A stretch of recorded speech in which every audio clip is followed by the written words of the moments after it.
Yeah, so in the past 2 years, they have only taken CSC students, and apart from that, for the OLT test, they took the CSC was eligible as well as MNC was eligible, and yeah, okay. And about the CGPA, in my year, for qualifying for the interview, a minimum of 9 CGPA was required, and this year for our juniors, 8.8 CGPA was required.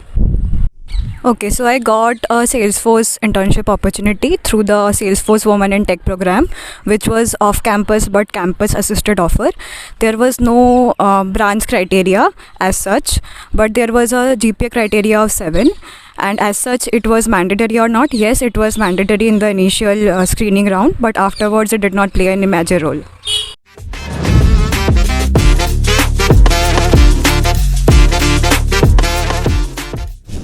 So I was selected for a software developer intern role at Salesforce India, and about the selection process, at first there was an OLT during our holidays where we took the test from our home, and after that there were 2 interviews.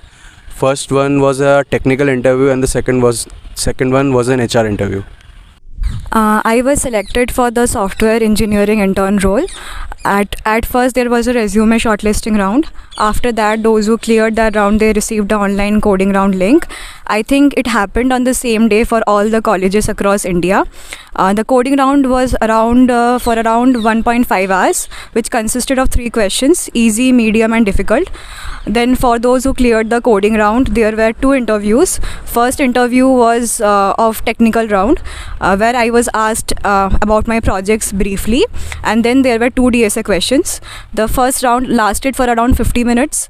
Then on the same day itself, after around 30 minutes to 1 hour, I received the call for the next round, which was the final round. It was a managerial round. In it, again, I was asked in depth about my projects and some OOPS questions as well as some situational based questions.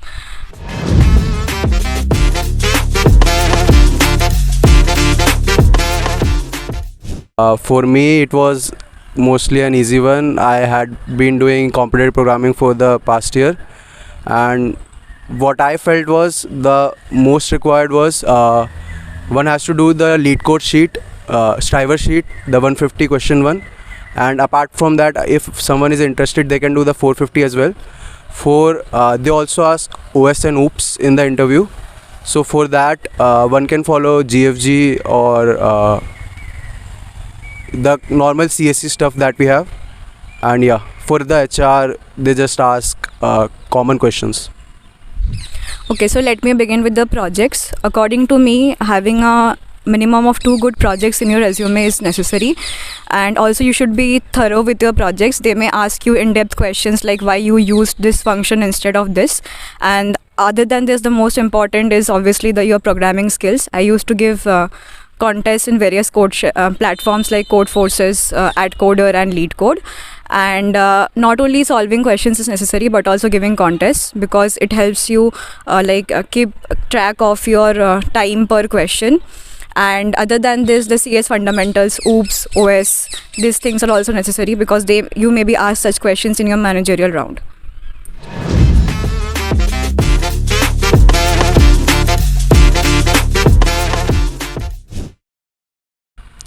Yeah, the day 1 interviews and the OLTs are very challenging. The whole CS and other circuital branches hit for it, and yeah, in this the people who are shortlisted have a very high CGPA, so they are very focused into it. So yeah, it is very challenging.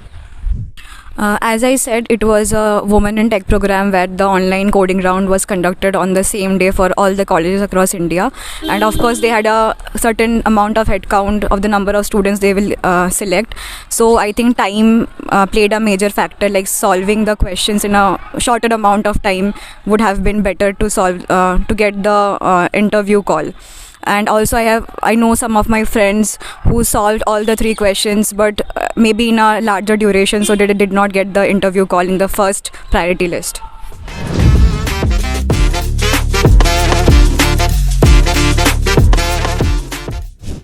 So for converting an internship into a PPO, what actions that we have to do is one should be transparent about his work.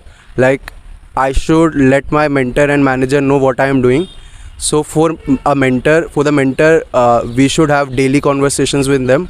Like, they should know what problems I should, like, the individual should tell the mentor like what the problems he faced and how he solved them. So it tells them that you are a problem solver person.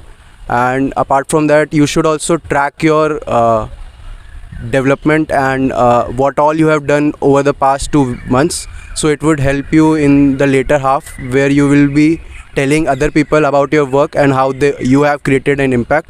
And also you should be clear about what you are doing, why are you doing that.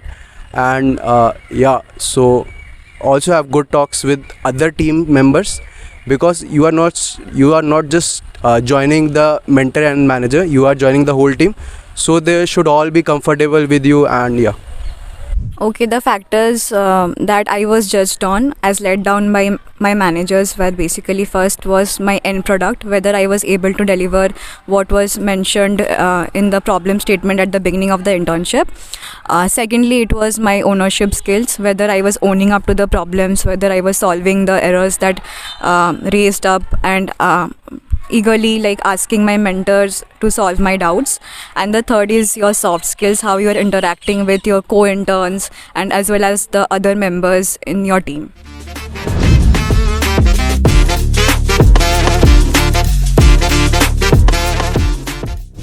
okay, so one should have good projects. So since this is a software development role, you can have web development or ML, and people used to copy them, but one should always have a clear grasp over the development projects, because they are like your image, and if you don't know about your own projects, then it would create a very bad image. Apart from that, you should also do DSA, because they do ask them in the interviews, and it would be very helpful. Okay, so at first many students ignore projects. Like, few companies do not ask projects in detail, but I think Salesforce may ask you detailed questions about projects. So I think one should do good projects, have good projects in their resume. Second is, many students just go on solving DSA questions or CP questions but do not give contests. But according to me, giving contests is necessary. As I said earlier, it helps you decrease your time to solve per question. And third is, one should upsolve questions after contest, like 1 to 2 questions up than what your current level is. And the fourth point might be like, you should cover all the topics before sitting for an interview or online coding round.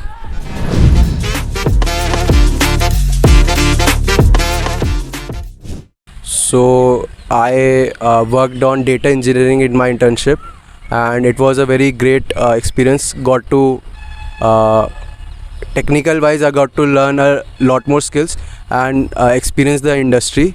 So it's not like everyday coding there. You have to do meetings, you have to communicate with the team. So one more important thing is you should communicate with the team, and got to work upon this communication and attended a lot of meetings and great people in the industry.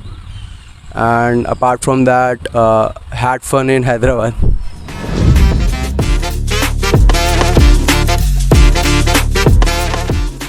So you can just follow what I just said. Just do simple DSA, driver sheet and development. And apart from that, for Salesforce, I would say work upon the CG, because it's the minimum requirement. And one more important is you should work on your communication skills for the interviews, because that play a very much important part in your technical interview, where you have to explain your solution, and in HR interview, where you have to keep the conversation going and let them know that you are a perfect fit for the team. Students can reach out to their seniors for getting their resumes verified. Like, they may identify flaws and ask you to rectify accordingly. And they may also reach out to the seniors who have secured placements or internships in this company they are aiming for. They may get company specific tips. And other than this, I would say that keep trying, never give up. You may think that situations are not in your favor, but it's said that कोशिश करने वालों की कभी हार नहीं होती है. So never give up, just keep trying. You will finally ace in one company or the other.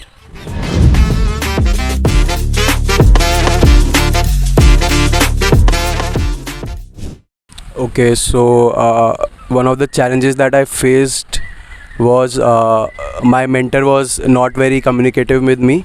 So she just had her marriage and was not active. So I had to directly communicate with the manager. So in there was a little communication gap in the middle because he was very busy, and yeah. So in that you have to communicate with the other peoples and directly write on the Slack rather than waiting for them, because you have to go there by yourself rather than waiting for someone else to come to you and ask you doubts. So that's it. And apart from that, you have to work hard, because at the main goal of these internships are you have to complete your project. So if there are any doubts or problems or blockers that arise, you should always communicate with your mentor and manager so that you can unblock them as fast as possible.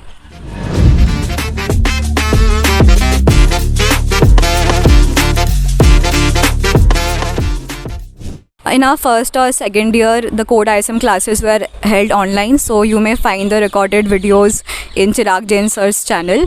I have learned most of my concepts of CP from his channel only. Other than this, the binary trees and linked list, I have referred to Striver's playlist and sheet. And as I said earlier, I used to give contests on various platforms.